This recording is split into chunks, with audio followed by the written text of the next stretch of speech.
Hi friends, welcome back to City சமையல். சேனலை subscribe பண்ணாத நண்பர்கள் சப்ஸ்கிரைப் பண்ணிக்கோங்க. இன்னைக்கு நாம ஒரு டிஃப்ரெண்டான குழம்பு ரெசிபி தாங்க பார்க்க போறோம். உடைத்து ஊற்றிய முட்டை குழம்பு. இதுக்கு தேவையான பொருட்கள் என்னெல்லாம்னு பார்த்துடலாம்.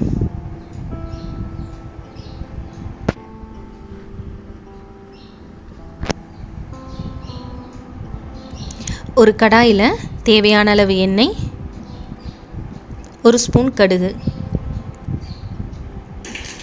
கடுகு நல்லா பொரிஞ்சு வந்ததும் உரித்து வைத்த சின்ன வெங்காயம், கூடவே 5-6 பல் பூண்டு, ஒரு பிடி கறிவேப்பிலை. இது எல்லாத்தையும் நல்லா போட்டு மிக்ஸ் பண்ணிக்கோங்க.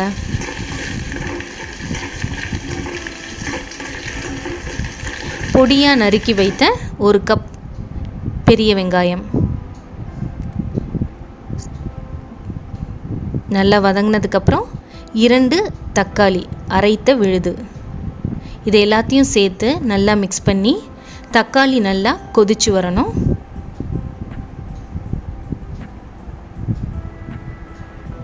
தக்காளி நல்லா கொதிச்சிருச்சு. கூடவே 1 ஸ்பூன் அளவு குழம்பு மிளகாய்த்தூள்.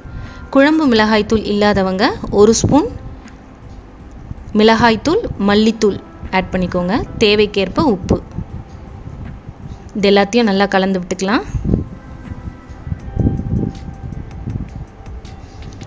அப்புறம் 1 கப் புளி கரைசல். இதை ஒரு 10 நிமிஷம் நல்லா கொதிக்க விடலாம். அப்போ தான் அதோட ரா ஸ்மெல் எல்லாமே போகும். ஸோ 10 நிமிஷம் ஆயிடுச்சு. நல்லா உள்ள குழம்பு கொதிச்சிட்ருக்கு. இதோடவே 4 முட்டை நான் உடைச்சி ஊற்ற போகிறேன்.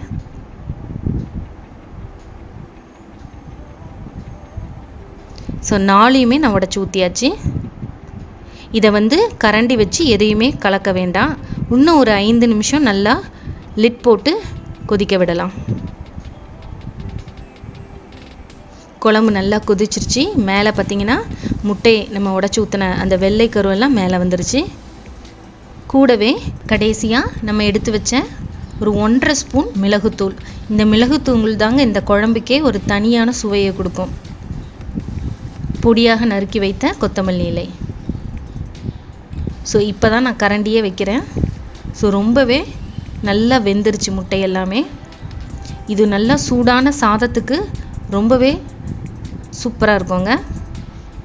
இந்த வீடியோ உங்களுக்கு பிடிச்சிருந்துச்சுன்னா கண்டிப்பாக லைக் பண்ணுங்கள், ஷேர் பண்ணுங்கள், கமெண்ட் பண்ணுங்கள். மறக்காமல் சேனலை சப்ஸ்கிரைப் பண்ணுங்கள்.